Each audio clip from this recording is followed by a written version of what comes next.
বিগত কয়েকদিন ধরে সারা দেশে কোটা আন্দোলন হচ্ছে। এতে যত সময় যাচ্ছে তত ছাত্রছাত্রী এর সংখ্যা বাড়ছে। ঢাকা সহ আরও 12 থেকে 13টি জেলা এই কোটা আন্দোলন হচ্ছে। তাদের দাবি আদায়ের জন্য তারা রাজপথে নেমেছেন। এই মুহূর্তে সিলেটের সহকর্মী মাসুদুর রহমান নাবিল আছেন। সরাসরি চলে যাচ্ছি তার কাছে। নাবিল, আপনি সিলেটের আন্দোলনের কি অবস্থায় আছে একটু তুলে ধরবেন?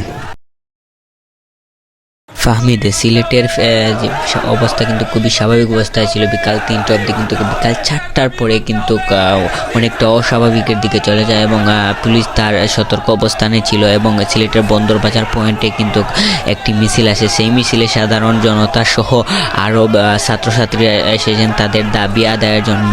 পথে তারা মিছিল দিচ্ছেন এবং সেই মিছিলের কয়েকজন শিক্ষার্থীর সাথে আমরা কথা বলে জানতে পারলাম যে তারা যতদিন না তাদের দাবি আদায় হচ্ছে তারা রাজপথ ছাড়বে না। এবং এর পরপরই কিন্তু পুলিশের সাথে একটি সংঘর্ষ হয়েছে এই ছাত্রছাত্রীদের এবং পুলিশরা কিন্তু ককটেল ছুঁড়ে মারেন এবং ছাত্রছাত্রীরা কিন্তু পাথর নিক্ষেপ করেন পুলিশের দিকে। আপনারা ক্যামেরার স্ক্রিনে দেখছেন যে এখানকার পরিস্থিতি কিন্তু খুবই অস্বাভাবিকের দিকে চলে যাচ্ছে এবং ছাত্র এবং পুলিশের সঙ্গে কিন্তু তাদের সংঘর্ষ চলছে এবং মিছিল চলাকালীন সময়ে কিন্তু পুলিশ এসে সেখানে তাদেরকে বাধা দেয়, যার ফলে কিন্তু অনেকটা ক্ষিপ্ত হয়ে এবং পুলিশের সাথে তারা সংঘর্ষ হয় এবং এক পর্যায়ে তারা পুলিশ ককটেল ছুঁড়ে মারে এবং পাথর নিক্ষেপ করছেন শিক্ষার্থীরা এবং তাদের দাবি, তারা যতক্ষণ না তাদের দাবি আদায় হবে তারা রাজপথ ছাড়বেন না এবং তাদের যে সহযোদ্ধা রয়েছেন তাদেরকে আক্রমণ করেছে ছাত্র দলের কয়েকজন নেতাকর্মীরা, তার সুষ্ঠু বিচার চাচ্ছেন। এরপরই কিন্তু তারা রাজপথ ছাড়বেন এবং আপনারা দেখছেন যে এখানকার পরিস্থিতি কিন্তু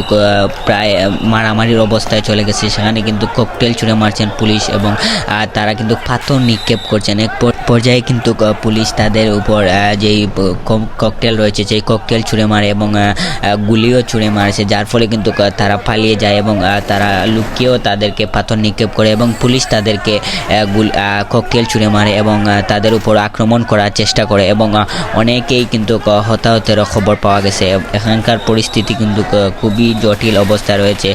যতক্ষণ না তাদের দাবি আদায় হবে ততক্ষণ রাজপথ থেকে ছাত্ররা এবং সাধারণ মানুষরা তারা কখনোই যাবেন না। তারা দাবি আদায় করে তারা গড়ে ফিরবেন এবং আপনারা দেখছেন যে ক্যামেরা স্ক্রিনে পুলিশরা কিন্তু ককটেল ছুঁড়ে মারছে এবং সাধারণ যে শিক্ষার্থী রয়েছে তারাও কিন্তু পাথর নিক্ষেপ করছে পুলিশের গাড়ির উপরে এবং পুলিশরাও কিন্তু তাদেরকে পাল্টা দাওয়া দিচ্ছে এবং যার ফলে কিন্তু খুবই বিশৃঙ্খলা সৃষ্টি হয়েছে সিলেটের বন্দর বাজার পয়েন্টে। এখানে কিন্তু আপনারা দেখছেন পুলিশ তাদের সতর্ক অবস্থানে রয়েছে এবং তারা কোটা আন্দোলনকারী শিক্ষার্থীদের কিন্তু তারা ধরার চেষ্টা করছেন এবং সিলেটের অবস্থা কিন্তু প্রায় গাড়ি চলাচল বন্ধ রয়েছে এবং পুলিশরা কিন্তু তাদের সতর্ক অবস্থান থেকে কিন্তু তাদেরকে দাওয়া করছে এবং তাদেরকে ধরার চেষ্টা চলছে। ফাহমিদ, এই ছিল সিলেটের কোটা আন্দোলনের সর্বশেষ আপডেট। সাথে ছিলাম মাসুদুর রহমান নাবিল। ধন্যবাদ মাসুদুর রহমান নাবিলকে। শুনছিলেন সিলেটে কোটা বিরোধী আন্দোলনের সর্বশেষ আপডেট। আমি আপনাদের সাথে ছিলাম ফাহমিদ কবির মাহি।